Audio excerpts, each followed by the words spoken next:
These are 8 big mistakes that you make when taking your own blood pressure. These are important. I got most of these from suggestions from you in the comment sections from other videos. When people take their own blood pressure, it's very important that you get accurate numbers. So let's go into number 1. And that is that when you put this blood pressure cuff on, very often you put it on too tight. If the blood pressure cuff is too tight on the arm, especially with automatic blood pressure machines, if you push the button, very often this will squeeze your arm too hard and you will have pain in the arm. And the pain stimulates your sympathetic nervous system, which creates stress in your body and will raise your blood pressure, and you'll get an abnormal number that's a lot higher than it should be. Let me show you what you should be doing. Now, if you put this on your arm and you roll up your sleeve, now I'm doing this standing, okay? So you would normally be doing this sitting down, but I'm doing a video here in between patients, okay?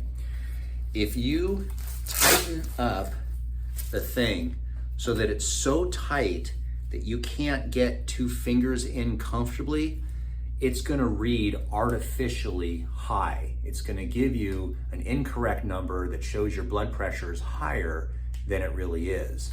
If you put this on and it's too loose, where you can get a whole bunch of fingers in there easily, then it's gonna read too low.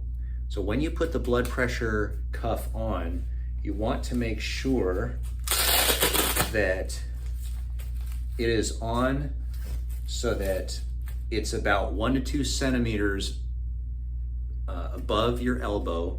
And if you can take 2 fingers in and get them in comfortably up to that knuckle, that's how you should have it, and that's how tight you should have it, and that will give you the most accurate numbers. Second mistake is being rushed. Now, this is a funny story, but I remember my mother told me that she went for a walk outside, she did her power walk, and then she came upstairs, she ran upstairs, immediately took her blood pressure, and she said her blood pressure was high. Now, who did she call? Did she call 911? Did she call her doctor? No, she called her son to inform me that her blood pressure was high. And I said, well, Mom, you're not supposed to take the blood pressure right after a power walk and then walking upstairs into your house. You're supposed to relax. The blood pressure measurement that is really measuring your high blood pressure is a resting blood pressure. It's not an excited blood pressure. If everyone had their blood pressure taken after they ran up a flight of stairs, after they walked 3 miles, then everyone would have high blood pressure and everyone would be on blood pressure medication. I'm sure there's someone that would love that to occur, but that isn't a true accurate measurement of your resting blood pressure. So the correction for this is you must give yourself at least 5 minutes of relaxation where you're sitting down with your feet on the floor, your arms supported, your back supported, breathing naturally or doing some deep breathing exercises to relax. And only after then should you have your blood pressure taken. The third big mistake is having an obsessive compulsive disorder about blood pressure and taking your blood pressure 10 times a day. Believe it or not, a lot of people do this. They take their blood pressure, they notice it's high, they get nervous, and they take it again, and then it's even higher now because they're getting upset.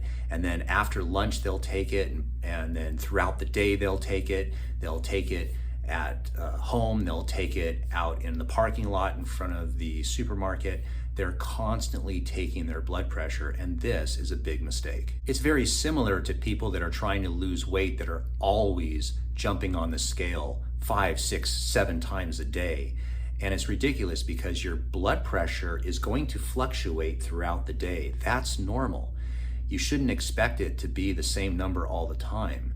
Blood pressure is not like your age. If you're 57 or 58 years old right now, you're 57 or 58 years old today, the entire day. Blood pressure is not like that. It'll fluctuate with your activity levels, with the foods that you eat, with your excitement level, with your activities.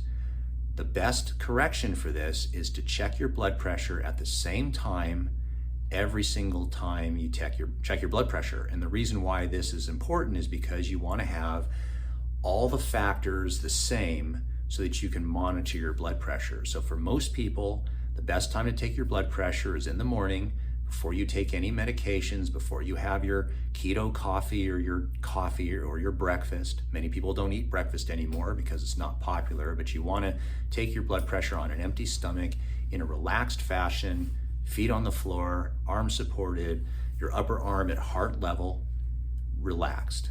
That's the best way to do it. If you're always checking your blood pressure at various times of the day with different activities, of course you're going to get very random numbers. Number 4, using an old worn out machine. Now what happens is when you're constantly pulling this apart and moving it, that the cuff can actually start to tear where this metal piece rubs against it. And with repeated use, these things do wear out. These don't last forever and ever. I have been in practice for 28, almost 29 years now.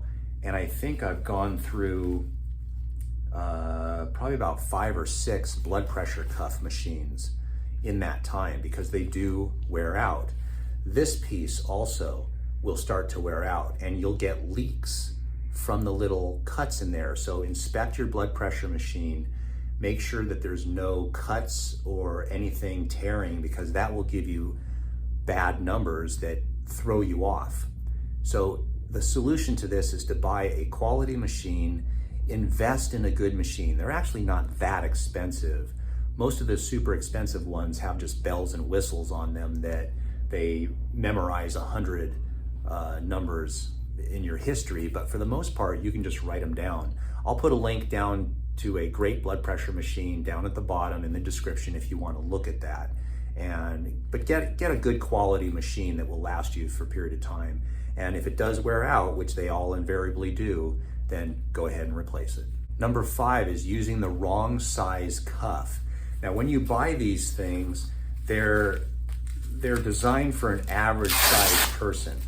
And what happens is you have a mark on it where it says, on mine here, size is okay if index line falls between the okay lines.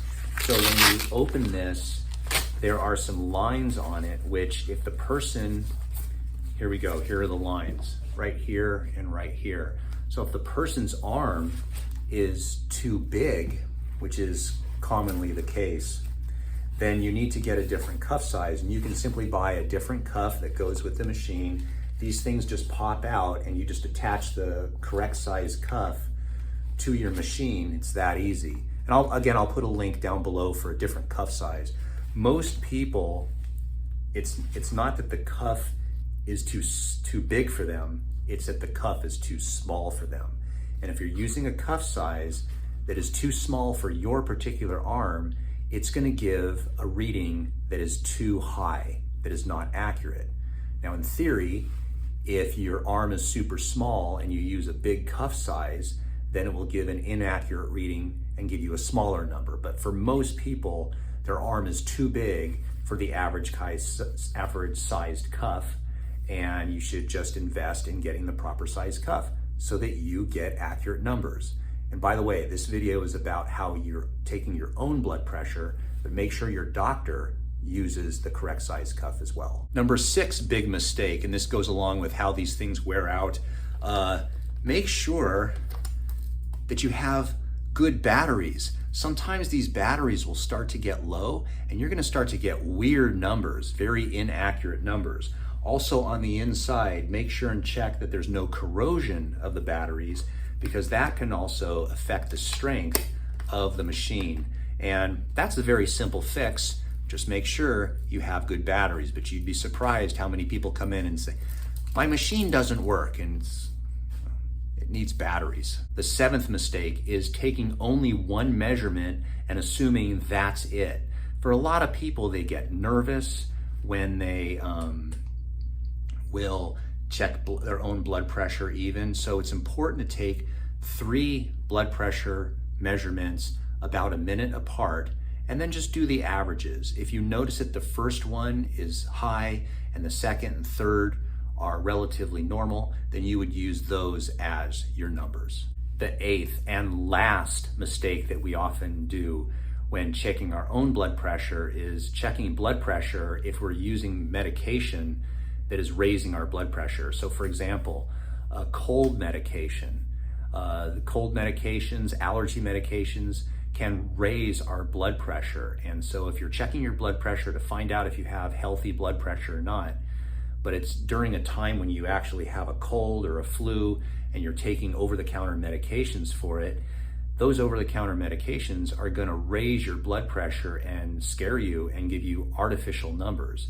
Those are not accurate to your normal blood pressure. So if you have a cold or a flu or you're taking some over-the-counter medications, then don't worry so much about what your blood pressure is right now. When you're well is when you want to check your resting blood pressure, and that way you can get accurate information. So now I've only put 8 mistakes that most people make when checking their own blood pressure, but there's gotta be more. I know there's more, and I left them out purposefully so that you can let me know what they are in the comment section down below. If you like this video, give me a thumbs up, subscribe to the video, or subscribe to the channel, that is. I have a join button at the bottom of my channel. If you'd like to join, there's 3 tiers. You can join and get some many benefits. I also have a Patreon account. And lastly, if you want to consult with me, we do have phone and Zoom consultations, as well as I see patients in my office. And all my information on my website is down in the description down below. If you'd like to know how to lower your blood pressure naturally, then watch this video. I'll put it right here. Watch this video. This is a great video. Make sure and take notes. It gives you all the ways to lower your blood pressure naturally without any medication.